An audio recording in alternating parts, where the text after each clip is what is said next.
there. Pulled 5 tweets. I'd love for you to further elaborate on these.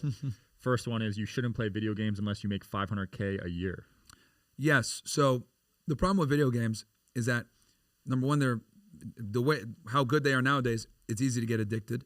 A lot of guys aren't productive. Keeps them fat, keeps them sedentary, keeps them lethargic. So until you have your shit together, I don't think guys have the privilege of playing video games. Like, make $500K a year and have $1 million net worth, or work really hard towards making $500K a year.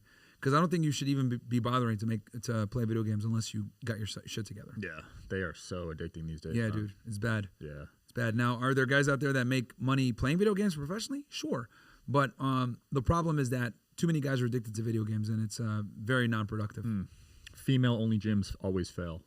Yes, female gyms always fail because women want attention.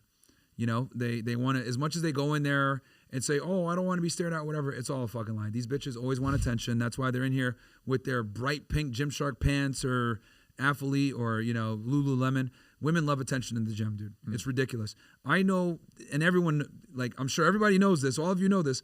There's girls that go to the gym. They don't even work out. They'll do like maybe one exercise, film it, and then leave. It's fucking ridiculous, bro. Because the thing with women is you don't have to work out to actually look good. Some girls just got good genetics. Some girls naturally look good. They just don't eat all day and get fat, and they just maintain their figure. They're fine. But for men, to build a good physique, you have to go to the gym. So with women, a lot of girls go to the gym for attention, dude. That's why female-only gyms almost always fail. 100%. If you said women will never be able to teach a man how to become attractive and arousing. Never. And the reason why, because there's been this influx of like female dating coaches, like Sadia Khan, for example. She's been taking shots at me for like years. And the reality is women don't know what it takes to attract other women, right? You don't ask a fish how to fish. You ask the fucking fisherman. So with these women, the reason why they're completely unaware and aloof to this is because it's simple. When a man deals with a woman, or when we deal with anyone for that matter, we have to provide value, right? Me and you have a relationship. You have a podcast. I have a podcast. I'm able to come on your show, provide value, give you guys entertainment value, etc. There's an exchange, right? Yeah. Like, men understand from the time we're little boys that you don't get invited to the party or you don't get invited to the situation unless you're providing value. Men always must provide value. Women don't understand this because they don't always have to provide value. When women deal with men, a lot of times they provide almost no value outside of sex. That's why these girls act all, you know, pompous and, oh, I'm bougie and all this other shit, because men don't make them work for it 90% of the time. And the problem with like these female dating coaches is they don't deal with women as a man. They're women. So this whole exchange thing that I'm talking about, like providing value, women aren't used to this concept, especially when they deal with other women. Yeah. So this is why a female dating coach will never be able to tell you what to do, because they don't deal with women from the adversarial standpoint that men deal with them. Because it's a dance between the two genders where the man is trying to get sexual value from her while she's trying to get value from him, whether it's finances, time, resources.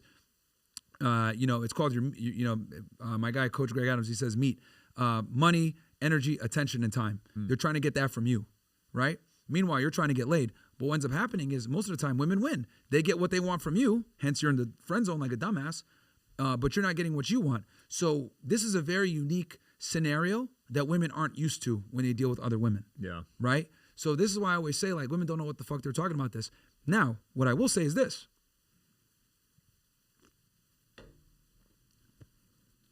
I've only seen women feel this pain in like 2 situations or 1 situation, but you can maybe put the 2 together, or whatever. When a woman has a friend that's like a stripper, right?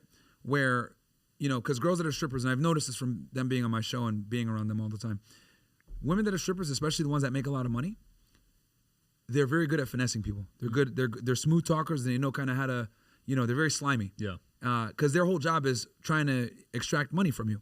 So what ends up happening a lot of times is the very successful strippers is they can't turn that shit off. They're always trying to finesse. So even when they hang out with their girlfriends, oh, I don't got my wallet on me. Can you pay? Oh, can I get some gas money? Blah, blah, blah. And they try that shit even on other women. Right? Now, funny story for you. I talked about this on my pod the other day. So there's this girl I know. She has this friend that comes and visits her every now and then from up north.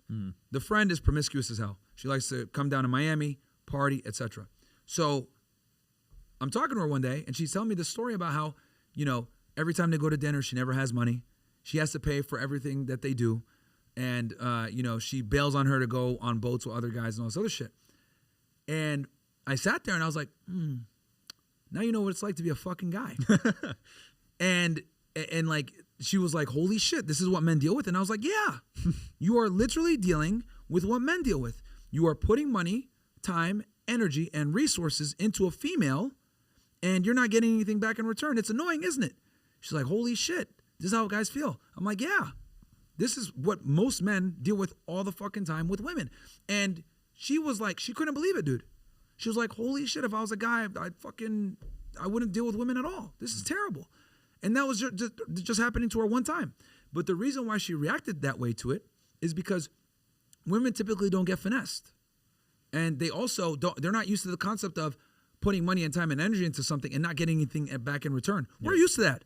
Every single guy watching this shit right now, all of us have been friend zoned. Yep. All of us have hung out with a girl that used us. All of us have been out on dinner dates and didn't get a kiss. All of us have spent a ridiculous amount of time on the phone with a bitch that never liked us. All of us have been there. So we kind of understand that's the game. But women don't understand this because she was really upset, bro. She was pissed. And this is her friend. But that's when I had to kind of like just hit her with the, hey, welcome to being a fucking guy. Yep.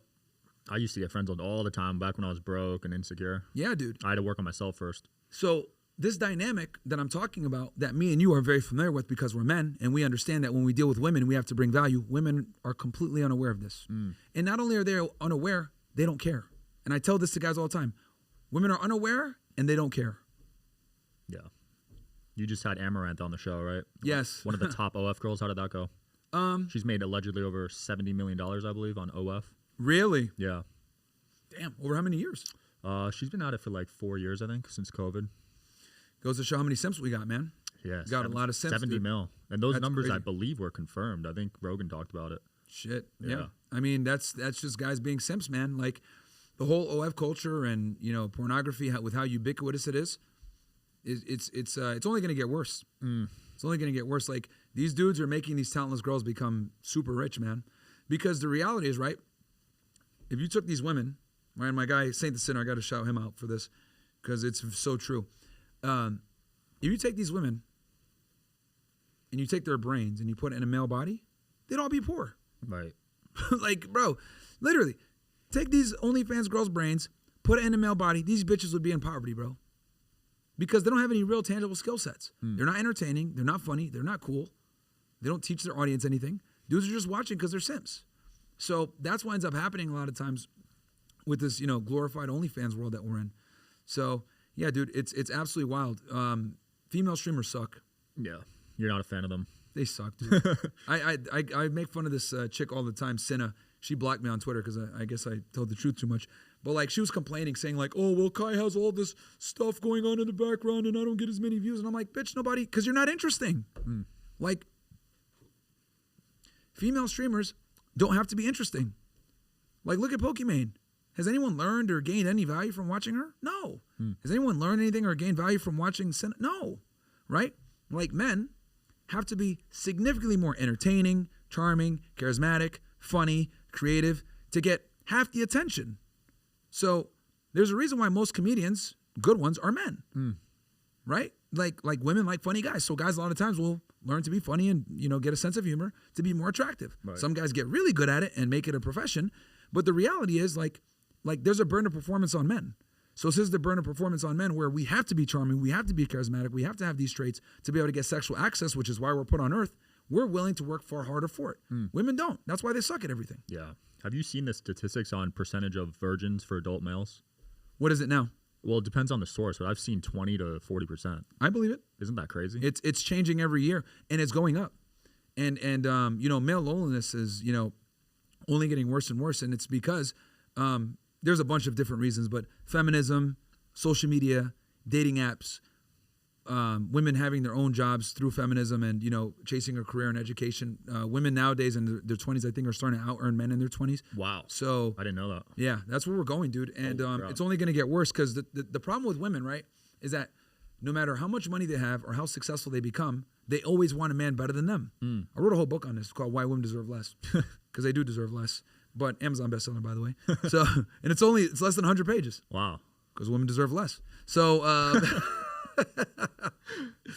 and I released it on Valentine's Day too, which makes it even funnier. Classic. Last year. But anyway, but all jokes aside, in the book, I talk about how women want a guy that makes about 56% more money than they do. So what ends up happening is you get these super successful women, right? And, you know, for a man, when you become successful, doors open. When you're a woman and you become successful, doors close for you, romantically at least. Right? You gain more money and status as a guy, more girls find you handsome. You gain more money and status as a woman, you find less men handsome. And most men don't economically compete. So this is why women that are like super successful a lot of the times struggle to find a counterpart. Because hypergamy always rears its ugly head. Women can't date below them. Now, are there some women out there that are in a situation where they make more than their guy, or they might be the breadwinner? Of course. But those situations typically don't work. So, and there was something else. What was the question again? Woman making money or? No, the original one that you asked. Amaranth. Oh, she made 70 million. Yeah, Simps. Oh, virgins. 20 yes, virgins. Yeah. So with the virgin thing, you know, this has been a problem for a minute, and I would argue that there's way more male virgins than female virgins. Easily. Way more. Yeah, easily. Right, and then when I say this, like girls look at me like I'm crazy, and I'm like, yeah, because women don't see like 90% of men are invisible to women. Most women don't like most men, but most men like most women. So it's very simple. And like when I say that to them, they're like, oh, okay. And then like I'm like, yeah, like if 10 guys ask for your phone number at a club, are you giving your number to any of them? Maybe one, if that. And then are you going to respond to him when he texts you the next day to go for a coffee? Probably not. Like the flake rate is fucking ridiculous now. Flake rate. It's high, dude, because of social media and women having options, right? The bad behavior, the catty behavior, the bratty behavior that we have in the modern dating marketplace right now is due to the abundance of options that women have. Wherever you guys are watching this show, I would truly appreciate it if you follow or subscribe. It helps a lot with the algorithm. It helps us get bigger and better guests, and it helps us grow the team. Truly means a lot. Thank you guys for supporting, and here's the episode.